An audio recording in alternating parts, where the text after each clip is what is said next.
ظلمات سے نور تک کا سفر، قسط نمبر 3۔ رباب مر گئی۔ میرے سر پہ جیسے کسی نے ہتھوڑا مارا ہو، مجھے اپنے کانوں میں سائیں سائیں ہوتی سنائی دے رہی تھی۔ میں جیسے منجمد ہو گیا تھا اپنی جگہ پر۔ رباب کی دوست مجھے دیکھتے ہی میرے قریب آئی۔ اس کی آنکھیں سرخ ہو چکی تھیں غم اور غصہ سے۔ میری نظریں جھک گئیں۔ ایسا پہلی مرتبہ ہوا تھا کہ کسی لڑکی کو دیکھ کر میری نظریں جھکی ہوں۔ میرے دوست حیرت زدہ تھے میری حالت پر، مگر خاموش تھے۔ لائبہ رباب کی دوست کی سسکیاں میرے اندر ہلچل مچا رہی تھیں۔ پوچھو گے نہیں کیسے مر گئی؟ وہ بلند آواز سے روتے ہوئے بولی۔ وہ بھی ایک رات میں؟ اس نے سسکیاں لیتے ہوئے مجھ سے سوال کیا۔ میں اس قدر شرمندہ اور بے بس ہو سکتا ہوں اس کا کسی اور کو تو کیا، مجھے خود بھی اندازہ نہ تھا۔ وہ میرے جواب کا انتظار کیے بغیر بولی، میں بتاتی ہوں۔ تمہاری دی ہوئی ذلت برداشت نہ کر سکی۔ وہ پاکیزہ تھی جسے تم نے چھوا۔ رونے کے ساتھ وہ چلا کر کہہ رہی تھی، وہ باحیا تھی جسے تم نے رسوا کر دیا سب کے سامنے۔ بہت غرور تھا نا تمہیں اپنی دولت، اپنی طاقت پر۔ لو جشن مناؤ۔ تمہاری طاقت و دہشت نے ایک پاکیزہ لڑکی کو ابدی نیند سلا دیا۔ ارے عورت تو عزت کا نام ہے، مرد کی غیرت کا نام ہے، مگر تمہاری غیرت کو کیا ہو گیا؟ اگر عورت کی عزت نہیں کر سکتے تو تم مرد نہیں بلکہ سوالیہ نشان ہو مردوں کے نام پر۔ محبت کی بات کرتے ہو؟ تمہارے نزدیک محبت وہ ہے جو بازاروں میں چوراہوں پر گھوم پھر رہی ہوں، یا پھر وہ لباس کہ جو پرانا ہونے یا دل بھر جانے پر بدل لیا جائے۔ تم کیا سمجھو گے محبت کو؟ ارے محبت تو پاکیزگی کا نام ہے، ڈھابے پر چائے پینے کا نہیں۔ ارے محبت تو وہ جذبہ ہے جو محبوب کی خاطر اپنے آپ کو فنا کر دے۔ محبت تو وہ پھول ہے جو مہکا دے، کانٹا نہیں جو زخمی کر دے۔ تمہاری انا اور ضد کی آگ نے جلا دیا ایک نازک پری کو۔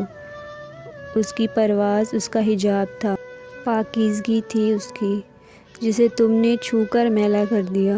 تمہارے لمس نے دھندلا کر دیا اس کی پاکیزگی کو۔ اس میں ہمت نہ تھی تمہاری آوارگی اور درندگی کا مقابلہ کرنے کی۔ اس کی حیا نے اسے مار دیا۔ قاتل ہو تم۔ اس کی حیا، اس کی عفت تو پاک دامنی کے۔ وہ بلکتے ہوئے مجھے کوس رہی تھی، اور میں جو نہ رو رہا تھا نہ ہنس رہا تھا، مگر میں وہ نہ تھا جو پہلے تھا۔ رباب کی موت نے مجھ پر ایسا وار کیا تھا جس سے میری روح کو ہلا کر رکھ دیا تھا۔ میں جو خود کو بہت طاقتور سمجھتا تھا، اپنی ذات میں بکھر چکا تھا۔ بس بند کرو اپنی تقریر۔ اس کی زندگی اتنی ہی تھی، میثم خدا نہیں، اس نے کچھ نہیں کیا۔ سعد میری حالت کو بھانپتے ہوئے لائبہ پر برسا۔ ہاں ٹھیک کہا تم نے، زندگی اور موت کا مالک خدا ہے، مگر کچھ بظاہر دکھنے والے انسان انسانوں سے زندہ رہنے کا حق چھین لیتے ہیں۔ لائبہ کے لہجے کی کڑواہٹ اس کے لفظوں سے عیاں تھی۔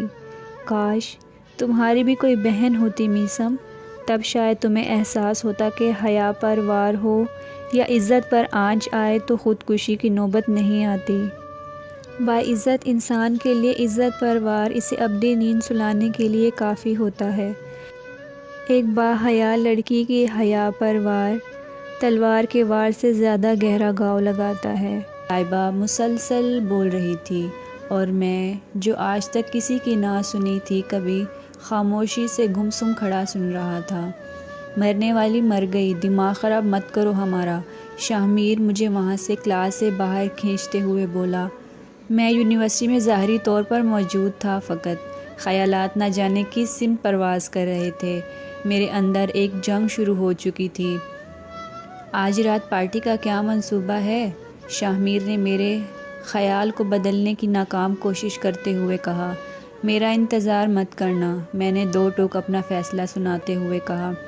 ارے دیکھو تو اسے، شامیر سعد کو میری طرف متوجہ کرتے ہوئے مارے حیرت کے چیخ اٹھا۔ اس کا انتظار نہ کریں، تم بھول رہے ہو شہزادے، یہ پارٹی تم ہی تو دے رہے ہو، آخر تم نے اپنا ٹارگٹ پورا کر لیا ہے، رباب سے اپنی انسلٹ کا بدلہ لینے کا، اور تمہاری محبوبہ بھی تو آ رہی ہے نا، زمانہ حال کی بھی کہو ساتھ۔ سعد نے پچھلی سیٹ پر بیٹھے شاہمیر کے ہاتھ پر ہاتھ مار کر کہکا لگاتے ہوئے کہا، ویسے آج کل کس سے سین آن ہے ڈان کا؟ سعد نے شرارت سے مجھے کندھا مارتے ہوئے کہا، ارے وہی جو اس کے لیے خودکشی کرنے والی تھی، وہ تو شکر ہے اس کے گھر والوں نے اس کا رشتہ طے نہیں کیا، اس بیچاری کو کیا پتہ، اس کی دل لگیاں ہیں بس، شادی اور یہ محبت رکنے کام تھوڑی ہے جو شادی کر لوں۔ سعد میرے الفاظ دہراتے ہوئے بولا، تم نے کیوں اس کی باتوں کو اپنے سر پر سوار کر لیا ہے؟ میری مسلسل خاموشی کو دیکھتے ہوئے شاہمیر سنجیدگی سے بولا، تم لوگوں کو بینک جانا تھا نا، بینک آ گیا ہے۔ طویل خاموشی کے بعد پہلا جملہ تھا جو میں نے بولا۔ تم نہیں آؤ گے؟ سعد نے پریشان ہو کر پوچھا۔ میرا موڈ نہیں ہے، مختصر جواب دے کر میں نے گاڑی کو بیک کیا اور اسٹیئرنگ گھر کی طرف گھمایا۔ رباب کی سسکیوں نے میرے اندر توڑ پھوڑ شروع کر دی تھی، اس کے الفاظ چیخ چیخ کر مجھے متوجہ کر رہے تھے۔ کمرے کا دروازہ بند کیے بغیر بستر پر گر گیا۔ سوچوں کا طوفان تھا۔ طبیعت تو ٹھیک ہے نا تمہاری؟ ساری رات دوستوں اور لڑکیوں کے ساتھ پارٹی میں گزارنے والے بیٹے کو آج گھر میں بستر پر پڑا دیکھ کر پریشان ہو کر بولی۔ میں نے آنکھیں کھولی اور ماں کے پریشان چہرے کو دیکھا۔ ارے تمہیں تو بہت تیز بخار ہے، میرے ماتھے پر اپنا ہاتھ رکھتے ہوئے ماں نے کہا۔ چلو ڈاکٹر کے پاس چلتے ہیں۔ اس بخار کا علاج ڈاکٹر کے پاس نہیں، اپنی ندامت چھپانے کے لیے آنکھوں کو بند کرتے ہوئے جواب دیا۔ میں دیکھ رہی ہوں تمہاری حرکتیں خلاف معمول ہیں، تمہارا لاسٹ سیمسٹر چل رہا ہے نا، اور تم مجھے اکیلا چھوڑ دیں، تمہارے بابا ہی تمہاری خبر لیں گے۔ دروازہ بند ہونے کی آواز سے ظاہر تھا کہ ماں جا چکی ہیں۔ اس رات پارٹی پر بھی نہ گیا اور نہ کسی سے رابطہ کیا۔ رباب کی موت نے مجھے میرے اندر کے میثم سے ملا دیا تھا۔ مجھ میں خود کا سامنا کرنے کی ہمت نہ تھی۔ ساری زندگی جس نے گناہ کیے ہوں، عزت کو کھیل سمجھا ہو اور ہر کام فخر سے سمجھ کر کیا ہو، دوسروں کی عدالت لگانے والے انسان کو جب اپنے ضمیر کی عدالت میں جواب دینا پڑے تو اس سے بڑھ کر نفس کی ہار نہیں ہو سکتی کوئی۔ دوسروں سے جواب طلب کرنے والے اپنے ضمیر کی عدالت میں لاجواب رہتے ہیں۔ پوری زندگی ایک فلم کی طرح گھومنے لگی۔ آج پہلی مرتبہ میری ملاقات میرے اندر کے انسان سے ہو رہی تھی۔ بہت بھیانک چہرہ تھا۔ جانتے ہو کون تھے میثم؟ خدا اور ولی خدا کی خاطر سولی چڑھ گئے۔ تم نے کیا کیا؟